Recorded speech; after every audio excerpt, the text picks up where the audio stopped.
considerado o relógio profético do mundo.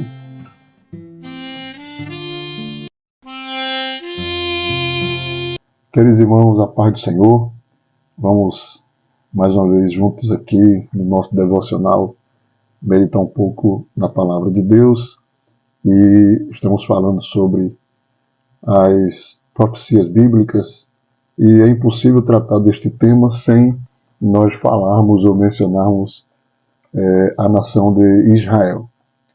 Em 485, a história registra que os babilônicos invadiram Jerusalém e se apoderaram, conforme a palavra do profeta Jeremias, se apoderaram da nação e levaram depois cativos os moradores de Jerusalém. Mas interessante é que os babilônicos não tiveram interesse em permanecer na terra de Israel. Apenas levaram seus tesouros, tudo que havia no templo, e a mão de obra barata para trabalhar nas construções babilônicas. Mas em nenhum momento eles se assentaram ali, se estabeleceram. Isso porque, na verdade, a terra de Israel era uma terra inóspita, uma terra seca, uma terra sem nenhuma prosperidade, um verdadeiro deserto. E isso continuou nas conquistas, com os conquistadores subsequentes, os impérios que vieram depois, que tampouco tinham interesse de permanecer na Palestina, de ter aquele lugar como um lugar ideal para a prosperidade, vamos dizer assim. Os próprios romanos, a história registra que já no auge do seu império, pouco dava interesse à Palestina, até que uma guerra civil impulsionou um dos generais a tomar posse da Palestina para evitar de que aquela guerra civil se espalhasse pelo império. Então, na própria Idade Moderna, nós temos vários registros, depois da Segunda Guerra Mundial, de autores, escritores, poetas que visitaram a terra de Israel e confirmaram tudo isso que eu estou dizendo. Um lugar inóspito, um lugar seco, um lugar árido, que não oferecia nenhum tipo de atrativo para os que chegassem ali. Porém, queridos irmãos, aquela terra, aquele pequeno pedacinho de terra, menor do que o estado de Sergipe nosso aqui, há quem diga que na sua largura Israel não ultrapassa os 10 quilômetros. Então é um lugar muito pequeno, vamos dizer assim. E com todas essas adversidades, com todas essas condições adversas, mas Gênesis capítulo 13, versículo de número 15 e 16 diz: porque toda esta terra que vês, te hei de dar a ti e a tua descendência para sempre. E farei a tua descendência como o pó da terra, de maneira que, se alguém puder contar o pó da terra, também a tua descendência será contada. Esta foi a profecia, a palavra de Deus para Abraão, e prometendo aos seus descendentes herdar aquela terra. Aparentemente uma terra sem nenhum valor, sem nenhum brilho, mas Deus prometeu aquela terra.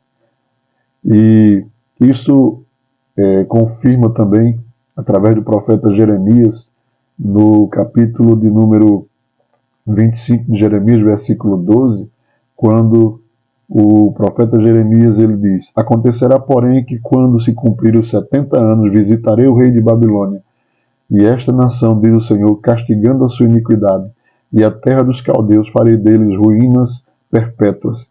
E diz: então a profecia de Jeremias, que confirmava de que Deus iria permitir o cativeiro, mas por um espaço de tempo apenas. A pequena Jerusalém, queridos irmãos, se tornou o centro das atenções do mundo. Como pode ser isso? No capítulo 12 do profeta Zacarias, e o versículo 2, e eis que eu farei de Jerusalém um copo de tremor para todos os povos em redor, e também para Judá, durante o cerco contra Jerusalém. E acontecerá naquele dia que farei de Jerusalém uma pedra pesada para todos os povos. Todos que a carregarem certamente serão despedaçados, e ajuntar-se-á contra ela todo o povo da terra. Isso parecia impossível, como um lugar inóspito, pequeno, desvalorizado, se tornaria praticamente o centro do mundo, que é o que Deus promete aqui através do profeta Zacarias. O versículo 6 do capítulo 12 ainda diz: naquele dia porei os governadores de Judá como um braseiro ardente no meio da lenha, e como um facho de fogo entre gavelas, e a direita e a esquerda consumirão a todos os povos em redor. Jerusalém será habitada outra vez no seu lugar, em Jerusalém. Então, queridos irmãos, outra promessa grande de Deus à nação de Israel, transformar a nação de Israel num dos maiores exércitos e mais poderosos exércitos da terra, respeitado por todo mundo e temido pelos que estão ao redor de Jerusalém. Então, isso tudo é profecia bíblica, promessa bíblica centralizada na nação de Israel. O que os grandes impérios do mundo, registrados nas profecias, têm em comum?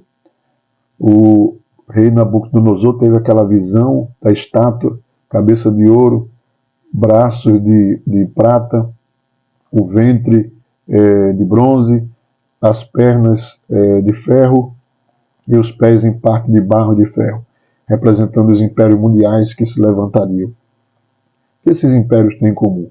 Uma única coisa, que todos eles foram dominadores da nação de Israel.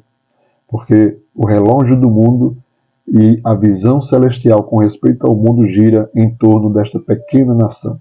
Ela está no centro do mundo, no centro das atenções de Deus e no centro das atenções também do adversário das nossas almas.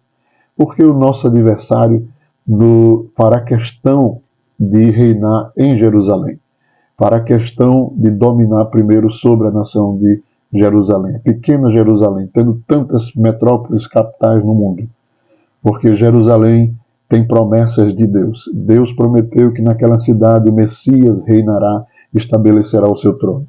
Então o adversário das nossas almas, que é inimigo de Deus, que é aquele que tenta destruir o plano de Deus, está focado na nação de Israel, porque ele deseja o lugar que está prometido ao Messias.